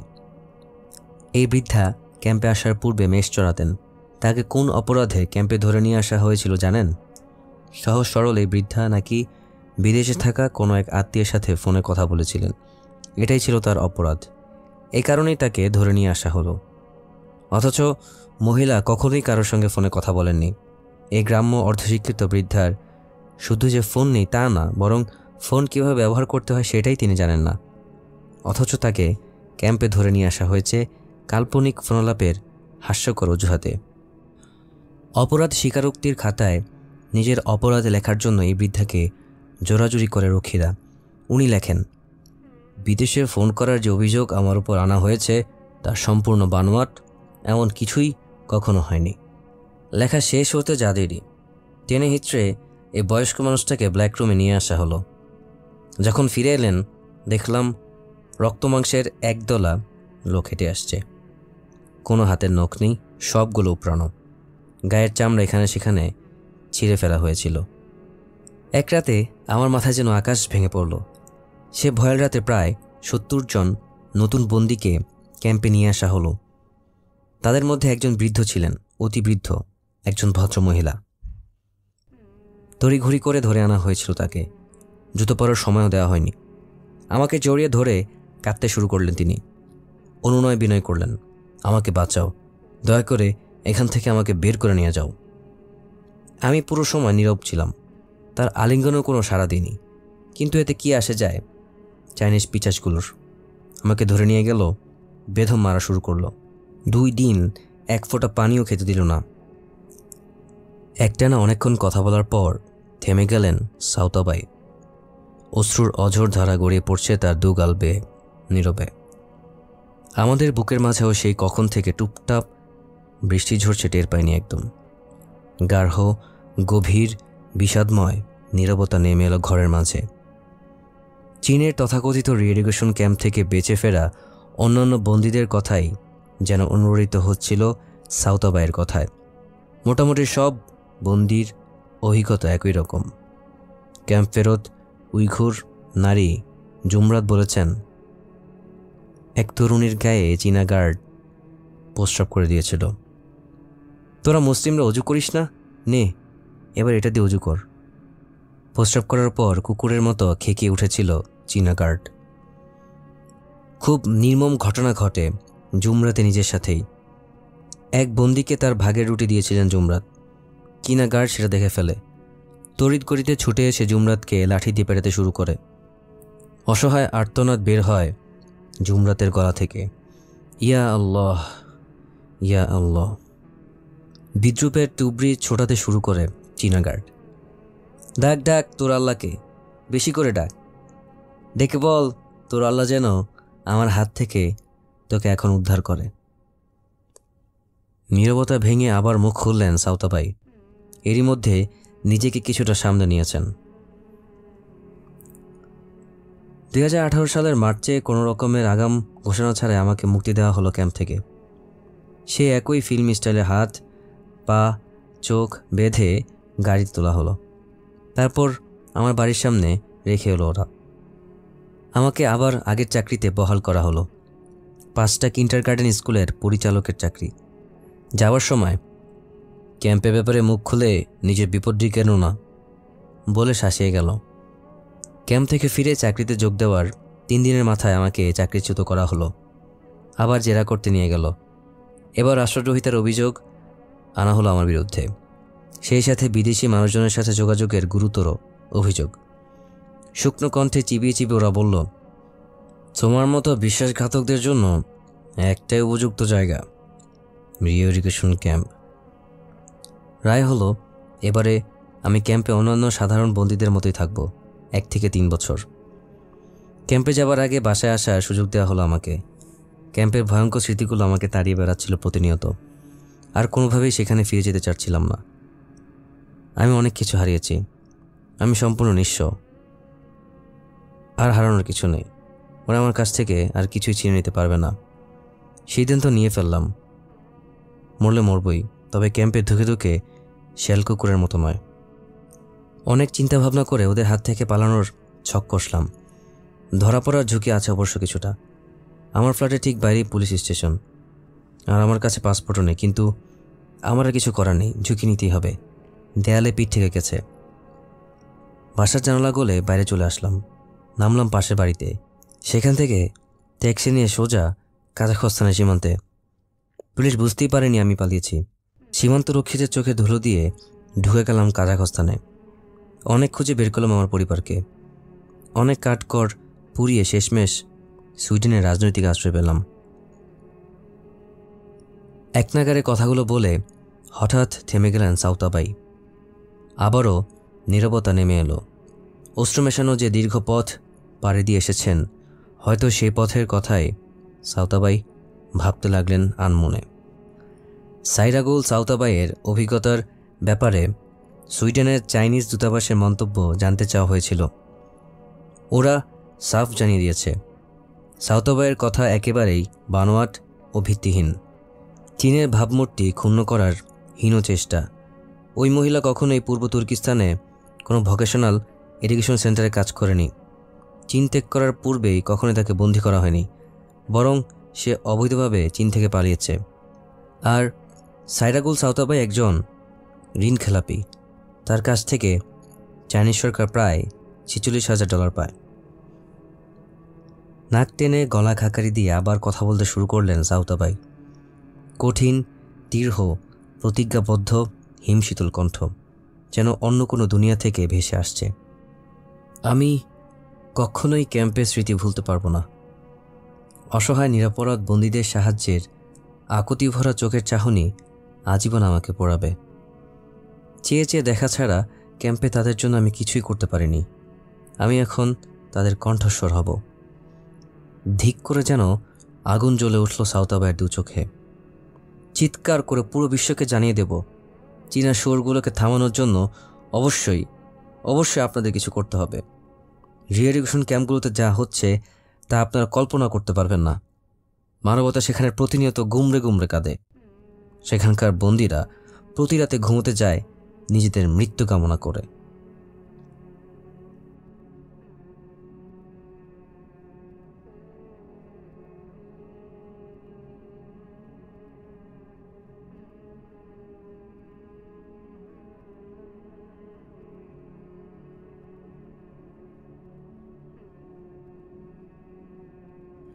ইস্তাম্বুলের পাথরের রাস্তা ধরে হেঁটে যাচ্ছে সুদর্শন এক যুবক। ঝাড়া 6 ফুট লম্বা, ব্যায়াম করা পেটানো শরীর, ব্ল্যাক ওয়েল স্কিন জ্যাকেটের নিচে ঢাকা থাকলেও মাসেলের অবস্থান স্পষ্ট। ব্যস্ত পথচারীদের কেউ কেউ ঘাড় ফিরিয়ে মুগ্ধ চোখে ওকে দেখছে। তারপর যে যার পথে চলে যাচ্ছে। কোন দিকে কোনো ভ্রুক্ষেপ নেই যুবকের। নির্দিষ্ট একটা গন্তব্যকে পৌঁছাতে হবে নির্দিষ্ট সময়ে। রোলেক্সের হাতঘড়িটার উপর একবার চোখ বুলালো সে। হাতে আর মাত্র 5 মিনিট। হাঁটার গতিটা একটু বেড়ে গেল যুবকের। হৃৎপিণ্ডটা ধুকপুক ধুকপুক করছে অনেকক্ষণ আগে থেকেই। মনে জোর আনার চেষ্টা করলো ও। জানে না কি অপেক্ষা করছে তার জন্য, কোন অভিজ্ঞতার মধ্য দিয়ে যেতে হবে। পাঠক, আপনিও ডেকে নিন আল্লাহকে, কারণ সামনে যে অভিজ্ঞতার বর্ণনা আপনি শুনতে যাচ্ছেন, মনে হয় না তার জন্য উপযুক্ত প্রস্তুতি আপনার আছে। ওক গাছের নিচে পার্কের বেঞ্চে হেলান দিয়ে আনমনে বসে আছেন মধ্যবয়স্ক এক লোক, চোখে চশমা, মাথার মাঝ বরাবর চুল কিছুটা পাতলা হয়ে এসেছে। লোকটার দিকে চোখ পড়তেই হাঁটার গতি আরও দ্রুত হলো যুবকের। এতক্ষণে আনমনে বসেছিলেন মধ্যবয়স্ক ভদ্রলোক। যুবক কাছাকাছি হতেই তিনি খেয়াল করলেন, উঠে দাঁড়িয়ে হাসলেন নার্ভাস ভঙ্গিতে। শেষ কয়েকটা ধাপ লম্বা পা ফেলে অতিক্রম করল যুবক। হাত বাড়িয়ে দিল মধ্যবয়স্ক ভদ্রলোকের দিকে। আব্দু আলী, সম্মতিসূচক মাথা নাড়ালেন মধ্যবয়স্ক ভদ্রলোক। আগন্তুক যুবক এবার পরিচয় দিল নিজের। আমি স্টিভ চাও, আল জাজিরার সাংবাদিক। আমার সাথে দেখা করার কথা ছিল আপনার। আব্দু আলী থাকতেন কাশগড়ে, চীনের পূর্ব তুর্কিস্তানে। চীন সরকারের অত্যাচারের হাত থেকে বাঁচতে ইস্তাম্বুলে পালিয়ে আসার আগ পর্যন্ত বাচ্চাদের উইঘুর ভাষা শেখাতেন। উইঘুরদের ভাষা খুবই মধুর আর পুরনো, প্রায় 1500 বছরের পুরনো। অনেক সুন্দর সাহিত্য লেখা হয়েছে এ ভাষায়। আব্দুল তার পুরোটা জীবন উৎসর্গ করেছেন বাচ্চাদের উইঘুর ভাষা শেখানোর কাজে। কিন্তু হঠাৎ করে স্কুলে আসা বন্ধ করে দিল বাচ্চারা। সরকার উইঘুর ভাষা শেখানো নিষিদ্ধ করে দিয়েছে। স্কুল বন্ধ হলো আর আব্দুলকেও ধরে নিয়ে গেল ওরা কারাগারে। 15 মাস উরুমচির 3টি ভিন্ন কনসেন্ট্রেশন ক্যাম্পে কাটাতে হলো আব্দুলকে। নিজে তো অত্যাচারের শিকার হয়েছেন, সেই সাথে খুব কাছ থেকে দেখেছেন উইঘুর মুসলিমদের উপর চীন পুলিশের চালানো বর্বরতা। ইস্তাম্বুলে পালিয়ে এসে এখন তিনি ক্যাম্পেইন করছেন চীনের কনসেন্ট্রেশন ক্যাম্পের বিরুদ্ধে। কেমন আছেন? সাংবাদিক স্টিভ চাও জিজ্ঞেস করলেন। দীর্ঘশ্বাস আড়াল করার কোনো চেষ্টা গোপন করলেন আব্দু আলী। শান্ত ভেজা গলায় বললেন, বাইরে থেকে দেখলে বুঝতে পারবেন না কতটা ক্ষত আর ক্ষতির বুকি নিয়ে বেঁচে আছি আমরা। কনসেন্ট্রেশন ক্যাম্পে সেই ভয়াবহ দিনগুলো পেছনে ফেলে সেই কবে নতুন আশা ভরসায় বুক বেঁধে এসেছিলাম ইস্তাম্বুলে। আবার সব কিছু নতুন করে শুরু করব, কিন্তু হলো কই? এখনও ক্যাম্পগুলোর স্মৃতি প্রতিটি মুহূর্তে পিছু ছোটে। ক্যাম্পের এক একটা রাত ধারালো ছুরি হয়ে ফালাফালা করে দেয় আমাদের ভেতরটা। আমরা বোধহয় কখনোই আর স্বাভাবিক হতে পারবো না। চীন সরকারের অফিসারগুলোর সব কয়টা ম্যানিয়াক সাইডিস্ট। হিটলার যেভাবে কনসেন্ট্রেশন ক্যাম্পে ইহুদিদের মেরেছিল, ঠিক সেভাবেই ওরা আমাদের উপর অত্যাচার করছে। ওরা চায় দুনিয়ার বুকে একজন উইঘুরও যেন স্বকীয়তা স্বাতন্ত্র্য বোধ নিয়ে বেঁচে না থাকে। ওরা আমাদের পরিচয় মুছে ফেলতে চায়, আমাদের বিশ্বাস করতে চায় আল্লাহ বলে কেউ নেই। চীন কমিউনিস্ট সরকারই তোমাদের রব, তোমাদের আল্লাহ। তার মানে আপনি বলতে চাচ্ছেন চীন সরকার এই যুগের হিটলার? স্টিভ চাওয়ের এই প্রশ্নে প্রবল বেগে সম্মতিসূচক মাথা নাড়ালেন আব্দুলি। কিছুটা ভেবে নিয়ে যেন নিজেকে গুছিয়ে নিচ্ছেন বা সাহস দিচ্ছেন। বন্দি জীবনের অভিজ্ঞতা বলা শুরু করলেন আব্দুলি। প্রথম দিন ছিল ভয়াবহ। আমার জীবনে এরকম কোনো দিন আগে আসেনি, এর পরেও আসেনি। পুলিশ আমাকে ধরে নিয়ে গেল। তারপর ইন্টারোগেশন রুমে নিয়ে গিয়ে ইস্পাত কঠিন স্বরে আদেশ করল, প্যান্ট খোল। আমি আমার কানকে বিশ্বাস করতে পারলাম না। প্যান্ট খোল! খেকে উঠল পুলিশ অফিসার, যেন বাজ পড়ল ঘরের ভেতর। ওরা জোর করে আমার প্যান্ট খুলল। তারপর একে একে 20 জন পুলিশ আমাকে অ্যাবিউজ করল। শেষের দিকে গলা ধরে এলো আব্দুলের। চোখ মুখ কুচকে মাথা নাড়িয়ে ভয়ঙ্কর সেই সময় ভুলে থাকতে চাচ্ছেন, কিন্তু পারছেন না। মাথার মধ্যে ঘাই মেরে যাচ্ছে নরকে কাটানোর সময়গুলোর কথা। দপ দপ করে আগুন জ্বলছে মাথায়। অ্যাবিউজ বলতে আপনি ঠিক কী বোঝাতে চাচ্ছেন? নরম গলায় প্রশ্ন করলেন স্টিভ চাও। কয়েক সেকেন্ড চুপ করে থাকলেন আব্দুলি। মনের সাথে বোঝাপড়া করে শেষমেশ সিদ্ধান্ত নিলেন বলেই ফেলবেন সব কিছু। ওরা আমার ওপর এমন নির্যাতন চালালো যা কোনো পুরুষ মানুষের পক্ষে সহ্য করা সম্ভব না। 20 জন পুলিশ আমাকে, গলা ধরে এলো আব্দুলির, 20 জন পুলিশ আমাকে একে একে ধর্ষণ করলো। আমি একজন পুরুষ, তারপরেও ওরা আমাকে ধর্ষণ করলো। কি লজ্জা, কি লজ্জা! এই প্রথম আমি কাউকে কথা জানালাম। অসহ্য কষ্ট পিষে দিয়ে পার হতে থাকলো মুহূর্তগুলো। কে কোনো কথা বলছে না। এখন কিছু বলা বড় দুঃখের, বড় কষ্টের। অনেকক্ষণ পর কিছুটা স্বাভাবিক হয়ে আব্দুলি প্রথম কথা বলা শুরু করলেন। মিথ্যে স্বীকারোক্তি আদায়ের জন্য আমার ওপর বন্দীদের লেলে দিত পুলিশ।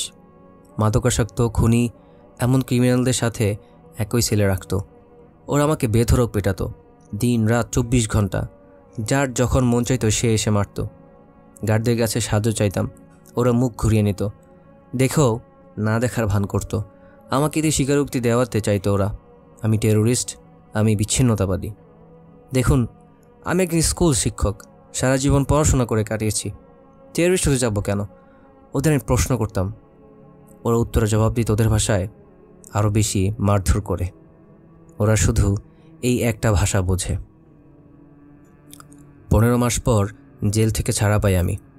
পুলিশ আবার ক্যাম্পে পাঠাবে এই ভয়ে স্ত্রী আর 2 মেয়েকে নিয়ে পালিয়ে আসি ইস্তাম্বুলে। শাস্তিস্বরূপ আমার পরিবারের সদস্যদেরকে একে একে কনসেন্ট্রেশন ক্যাম্পে পাঠায় চীনা সরকার। আমার মা, বোন, সবাইকে। আমার বোন একদম পিঠাপিঠি আমরা। ওর সাথে হেসে খেলেই বড় হয়েছি। হাই স্কুলে ভূগোল পড়াতো সে। ওকেও ধরে নিয়ে গেছে পুলিশ। ছোট ছোট 2 ছেলে আছে ওর, একটা 6 বছরের আর একটা আরও ছোট, মাত্র 2 বছরের। এদের কি হবে? কে এদের দেখাশোনা করবে? হুড়মুড় করে কান্নায় ভেঙে পড়লেন আব্দুলি। স্থির নিষ্কম্প চেহারা নিয়ে ওর দিকে তাকিয়ে আছে স্টিভ চাও। ওর চোখেও বৃষ্টি এলো বলে। এখন আমার সব চিন্তা আমার বোনকে নিয়ে। আমি পুরুষ, আমার সাথে পুলিশ যা ব্যবহার করেছে, ওর সাথে না জানি কি করেছে। দুশ্চিন্তায় ঘুমোতে পারি না আমি। বোনকে নিয়ে চিন্তা করার যথেষ্ট কারণ আছে আব্দুলির। আমার নাম বেডিক, আমি একজন কারারক্ষী। এখন কাজ করছি ডাউনচিংয়ের কনসেন্ট্রেশন ক্যাম্পে। খুব বেশি দিন হয়নি এই ক্যাম্পের বয়স। কারারক্ষী হওয়ার আগে আমি ছিলাম ওয়েডিং ফটোগ্রাফার। বিয়ের অনুষ্ঠানের ভিডিও করা, ছবি তোলা, এসবই আমার কাজ ছিল। 2016 সালের দিকে এসে ব্যবসা লালবাতি চলে গেল। 2017 সালের সময়টাতে পুলিশ প্রশাসনে চাকরি করতে চাওয়ার ঝোঁক শুরু হলো সবার মধ্যে। বেতনের অঙ্ক বেশ মোটা দেখে আমার মা উৎসাহ দিল বেশ। পুলিশ প্রশাসনের সহযোগী বাহিনীতে যোগ দেওয়ার পরপরই বুঝতে পারলাম বড় একটা ভুল করে ফেলেছি আমি। আফসোসে হাত কামড়ানোর মতো অবস্থা। কিন্তু তখন আর কিছু করার ছিল না, উপায় ছিল না পিছু ফেরার। ছুটি ছাটা নামের কোনো বস্তু নেই এই চাকরিতে। তুচ্ছ কারণে বেতন কেটে নেবার ঘটনা ঘটে প্রতিনিয়ত। বেতন দিতে দেরি করে, মাঝে মাঝে মাসের পর মাস চলে যায় কিন্তু আমরা বেতন পাই না। অফিসের অবস্থা ভয়াবহ। সবসময় বন্দুকে চিলার মতো টান টান থাকতে হয় আমাদের স্নায়ু। ঠিকঠাক মতো ঘুম হয় না আমাদের। দিনের পর দিন এভাবে 24 ঘন্টা ডিউটি করলে শরীরে যে অসুখ বাসা বাঁধবে তা বলাই বাহুল্য। 2018 সালের মাঝামাঝি আমাকে কনসেন্ট্রেশন ক্যাম্পে ডিউটি করতে পাঠানো হলো। ডিউটি পড়ল সিসিটিভি ক্যামেরার কন্ট্রোল রুমে। ওয়েডিং ফটোগ্রাফার হিসেবে আমার অভিজ্ঞতা কাজে লাগাতে চাইল ওরা। রাতের শিফটে ডিউটি করতে হতো। সিসিটিভি ক্যামেরার কন্ট্রোল রুমে বসে ক্যাম্পের কোথায় কি হচ্ছে সব কিছুর উপর কড়া নজর রাখতে হতো আমাদের। কনসেন্ট্রেশন ক্যাম্পের আকার বাড়ানোর কাজ চলছিল তখন। কাজ শেষ হওয়ার পরপরই একদিন 3000 স্কুল পড়ুয়া মেয়ে নিয়ে আসা হলো কনসেন্ট্রেশন ক্যাম্পে। ওদের বয়স খুবই কম, 10 18 হবে হয়তো। সারিবদ্ধভাবে দাঁড়া করানো হলো মেয়েদের। সামনের সারির একটা মেয়ে আমাকে ফিসফিস করে বলল, তুমি আমার শরীর ইচ্ছে মতো ব্যবহার করতে পারো, শুধু আমাকে একটাবার এই জাহান্নাম থেকে বের করে নিয়ে যাও প্লিজ। অনুনয় ঝরে পড়ল মেয়েটার গলায়। আমার বুকের ভেতরটা কে যেন ছুরি দিয়ে টুকরো টুকরো করে দিচ্ছিল। ওর চোখের দিকে তাকানোর সাহস পেলাম না। সেই থেকে মাথার ভেতর সারাক্ষণ ঘুরতে থাকে মেয়েটির ব্যথাতুর মুখের ছবি। ভুলতে পারি না আমি, ভুলতে পারি না তার কথা। মাথা থেকে তাড়াতে চাইলেও একটু পরেই ফিরে আসে। গলার কাছটা শক্ত হয়ে আসে বেদনায়। ধ্বনি প্রতিধ্বনি হয়ে মস্তিষ্কে আঘাত করে তার বলার প্রত্যেকটা শব্দ। পাগল হয়ে যাওয়ার মতো অবস্থা আমার। মাঝে মাঝে বড় কর্তারা টহল দিতে আসে কন্ট্রোল রুমে, কাজ দেখার নাম করে। এসব আসলে ছুতো, ওরা আসে সুন্দরী মেয়েদের বাছাই করতে। এই যে তুমি, ওই মেয়েটার দিকে একটু জুম করে দেখাও তো কতটা সুন্দরী সে, দেখি ভালো করে। এরকম হুকুম প্রায় নিত্যদিনের ব্যাপার। ক্যাম্পের সবচেয়ে সুন্দরী ডাসা মেয়ে খুঁজে দেওয়ার হুকুম ওরা আমাদের দেয় কৌতুক মিশ্রিত কণ্ঠে। এ ধরনের হুকুম আমি সবসময় কৌশলে এড়িয়ে যাই। মেয়ে পছন্দ হয়ে গেলে অফিসাররা তাদের অধীনস্থ কাউকে পাঠিয়ে দিত সে মেয়েটাকে অফিসে ডেকে নিয়ে আসার জন্য। বলবে, স্যার সামান্য কিছু ব্যাপারে আলাপ করার জন্য তোমাকে ডেকেছে, রুটিন ওয়ার্ক আর কি। অফিস বলতে আসলে রান্নাঘর বোঝানো হয়। সেখানে কোনো ক্যামেরা নেই, কাজেই রান্নাঘরে কে কী করলো তা টের পাওয়ার সম্ভাবনা কাকপক্ষীরও নেই। ও ভালো কথা, রুটিন প্রশ্ন করার জন্য এভাবে মেয়েদের ডেকে নিয়ে আসার কাজটা রাতে করা হয় না, বরং করা হয় দিনে। তবু এভাবে ডেকে নিয়ে মেয়েদের সাথে অফিসাররা কী ধরনের আলাপ করে সেটা বুঝতে কারোরই সমস্যা হয় না। রান্নাঘরে 2টো টেবিল আছে। একটা টেবিলে খাওয়া দাওয়া হয়, অন্য টেবিলটা রাখা হয়েছে ধর্ষণ করার জন্য। বেশিরভাগ সময় অফিসাররা একা ধর্ষণ করে। অবশ্য উচ্চপদস্থ অফিসারদের কেউ কেউ মাঝে মাঝে নিজের খায়েশ মেটানোর পর মেয়েদের তুলে দেয় অধীনস্থ কর্মচারীদের হাতে। গণধর্ষণ করে ওরা।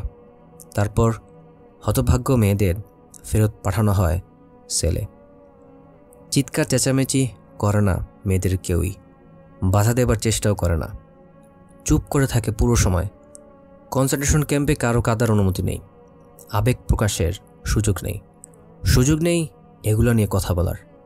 মেয়েগুলোর মনের ভেতর কি ঝড় চলছে তা বাইরে থেকে দেখে বোঝার উপায় নেই। পাথরের মতো নিশ্চল থেকে পুরো অত্যাচার সহ্য করে নিতে হয়। মাঝে মাঝে অশ্রু নীরব অঝোর ধারা গড়িয়ে পড়ে দুগাল বেয়ে, গলে গলে পড়ে যায় মনের অব্যক্ত যন্ত্রণা। খুব কম তথ্যই বের হয়ে আসে পূর্ব তুর্কিস্তানের কনসেন্ট্রেশন ক্যাম্পগুলো থেকে। দুর্লভ এসব তথ্যের উৎস বিবেকের তাড়নায় দংশিত বেরিকের মতো কোনো কারারক্ষী, সরকারি কর্মকর্তা বা কনসেন্ট্রেশন ক্যাম্পের সাবেক কোনো বন্দী। কিন্তু যতটুকু তথ্যই বের হয়ে আসুক না কেন, গা শিউরে ওঠার জন্য তা যথেষ্ট। এসব জেনে মানবতার উপর থেকে কেউ যদি বিশ্বাস হারিয়ে ফেলে তাহলে আপনি তাকে দোষ দিতে পারেন না কোনো মতেই। রুকাইয়া পারহাত ইসলামিক স্টাডিজ নিয়ে পড়াশোনা করতেন। চীনা পুলিশ ধরে নিয়ে যায় ওনাকে। 4 বছর ক্যাম্পে থাকার সময় অসংখ্যবার গার্ডদের হাতে ধর্ষিত হয়েছেন উনি। ক্যাম্পের দুর্বিষহ স্মৃতি ভুলে নতুন করে জীবন শুরু করার প্রস্তুতি নিচ্ছেন তুরস্কতে। আসলে কি ভুলতে পেরেছেন সেই ভয়াল স্মৃতিগুলো, নাকি এখনও ছায়া হয়ে আঠার মতো লেগে আছে সঙ্গে?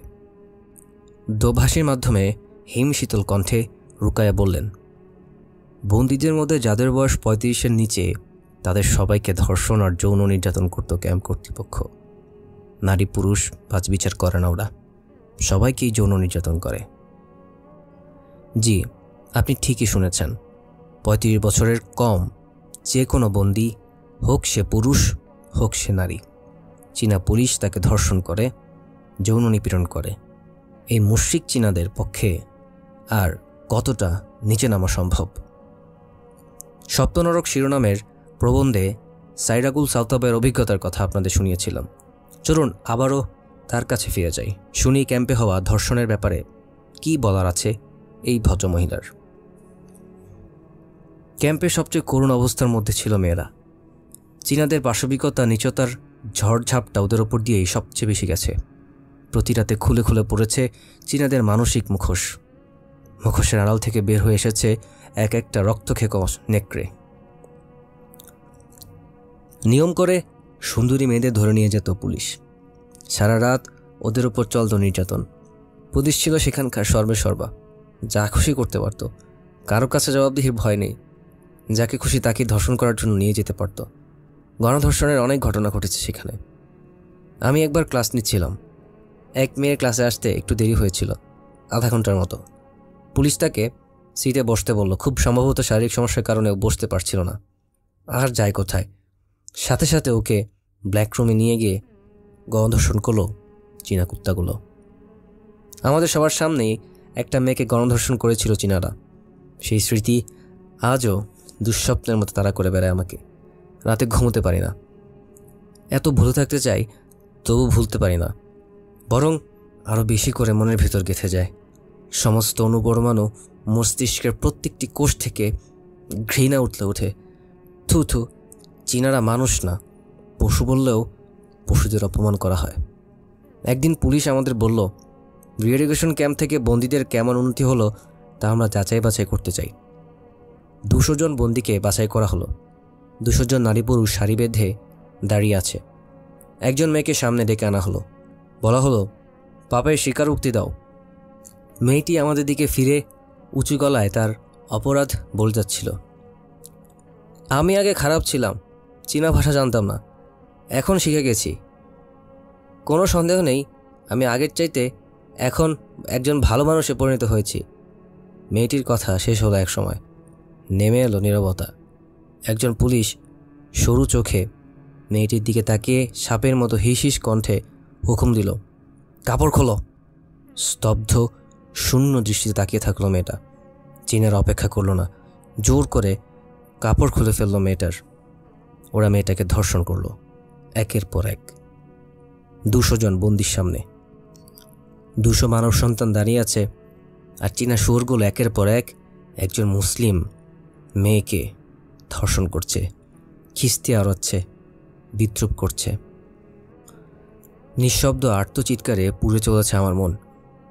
কিছু করার ছিল না আমাদের সেখানে। ধর্ষণের প্রতিক্রিয়া আমরা কি করি তা দেখার জন্য কড়া চোখ রেখেছিল পুলিশ অফিসাররা। যারা মাথা ঘুরিয়ে অন্যদিকে তাকালো, যারা চোখ বুজে নিজের অসহায়ত্ব ভুলে থাকার চেষ্টা করলো, তীক্ষ্ণ বেদনার চিহ্ন ফুটে উঠল যাদের চোখে, নিষ্ফল ক্রোধে যারা হাত মুষ্টিবদ্ধ করল, যারা প্রচণ্ড ধাক্কা খেয়ে অবিশ্বাস ভরা চোখে তাকিয়ে থাকলো, তাদের সবাইকেই সেখান থেকে সরিয়ে নেওয়া হলো। কোনো দিন তাদের আর কেউ দেখেনি। সাউতাবাইয়ের মতো ক্যাম্প ফেরত অনেক নারী জানিয়েছেন, রাতের বেলা গার্ডরা অল্প বয়স্কা সুন্দরী অবিবাহিতা মেয়েদের রুমে ডেকে নিয়ে যায়। যাদের পছন্দ হয় তাদের মাথায় কালো হুডি পরিয়ে নিয়ে যায় গার্ডরা। সারা রাত ওরা আর সেলে ফিরে না। গণধর্ষণের শিকার হয়ে সকালের দিকে কেউ কেউ হয়তো ফিরে আসে, কেউ আর কখনোই ফিরত না, হারিয়ে যেত চিরদিনের জন্য। গুলবাহার জালিল শোনাচ্ছেন তার নিজের করুণ কাহিনী। স্টিলের একটা চেয়ারে আমাকে 24 ঘন্টা বসিয়ে রেখেছিল ওরা। এই পুরো সময়টুকুতে নড়তে দেয়নি, এক ফোঁটা পানিও দেয়নি। আমি জ্ঞান হারিয়ে ফেললে আমাকে হসপিটালে ভর্তি করানো হয়। তারা আমাকে বিভিন্নভাবে যৌন হয়রানি করত। আমি এটা কোরআন ছুঁয়ে বলতে পারবো। যখন আমি তাদেরকে বলেছিলাম, তোমরা এসব কী করছো, তোমাদের কি মা বোন নেই? ওরা জবাব দিল, নিজের দিকে তাকাও, তুমি তো আমার মা বোন নও। আমি নিজের দিকে তাকালাম, দেখলাম আমার পুরো শরীর আর মাথা বিভিন্ন আঘাতে ভরা। কোনো অনুভূতি কাজ করছে না। আসলেই তো আমি তো ওদের মা বোন নই। আমি আমার ধর্ষকদের নাম বলতে পারবো। একটা জায়গা ছিল, সেখানকার ঘরগুলোতে সিসি ক্যামেরা ছিল না, আর দেয়াল ছিল খুব পুরু। ঘরের ভেতরে চিৎকার বাইরে থেকে শোনা যেত না। সেখানে ধর্ষণ করা হতো। ধর্ষণ খুব সাধারণ ঘটনা ছিল। জিজ্ঞাসাবাদের একটা হাতিয়ার ছিল এই ধর্ষণ। প্রতি 10 দিন পর পর 10 জন পুলিশ আর 3 জন অফিসার অস্ত্র হাতে আসতো। পুলিশগুলো দরজার সামনে দাঁড়িয়ে থাকতো, আর অফিসাররা আমাদেরকে উলঙ্গ হতে বাধ্য করত। এই উলঙ্গ অবস্থায় আমাদের 3 বার ওঠবস করতে হতো, অত্যন্ত অসম্মানজনকভাবে। আমরা জানি না তারা আসলে কী চাইতো। তাদের আসল উদ্দেশ্য ছিল আমাদের সম্মানহানি করা। কনসেন্ট্রেশন ক্যাম্প থেকে মুক্তি পাওয়া অসংখ্য বন্দিনী জানিয়েছেন, আমাদের বাধ্য করা হতো নগ্ন হয়ে একসাথে গোসল করতে, সিসিটিভি ক্যামেরার সামনেই। নির্যাতন আর নিষ্ঠুরতায় পিছিয়ে ছিল না চীনা মহিলা গার্ডরাও। 40 বছরের গুলজিরা আউল খান 1.5 বছর ক্যাম্পে বন্দী ছিলেন। তিনি জানাচ্ছেন, নারীর গার্ডরা চুইংগাম চিবোতে চিবোতে আমাদের কাছে আসতো, আমাদের জনিতে চুইংগাম ছেটে দিত, তারপর একটা একটা করে সেখানকার পশম প্রাত। পুরো সময়টাতে নোংরা রসিকতা করতো ওরা একে অপরের সাথে। মহিলা গার্ডরা গোলমরিচের গুঁড়োর সাথে পানি মিশিয়ে শরবতের মতো বানাতো। গোসল করার জন্য তো বন্দীদের আগেই নগ্ন করেছে। এবারে এই তরল বন্দিনীদেরকে হাতে দিয়ে বলতো, তোমাদের জনিতে এটা ছিটাও। যারা গার্ডদের কথা শুনতো না তাদের ভাগ্যে জুটত কঠোর অত্যাচার। যারা শুনতো তারা ভাবতো গার্ডদের কথা না শুনলে বোধ হয় ভালো হতো। গোলমরিচের গুঁড়ো মিশ্রিত পানি ঢালার পর মনে হতো যেন আগুন লেগেছে ওখানে। পুড়তে পুড়তে অপূরণীয় যন্ত্রণা দিতে দিতে গড়িয়ে নামতো পানি, গোলমরিচের গুঁড়ো মেশানো পানি।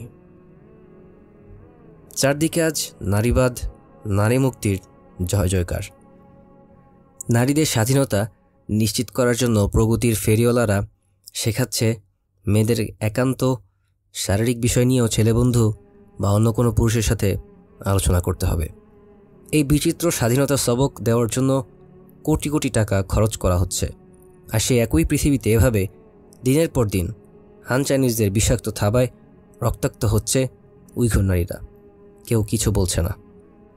চারদিকে মানবতা আর মানবাধিকারের বলি, কিন্তু সেই পৃথিবীতে চীনা কনসেন্ট্রেশন ক্যাম্পে রুটিন করে ধর্ষিত হচ্ছে মানবতা। তবু কারো মুখে টু শব্দটি নেই।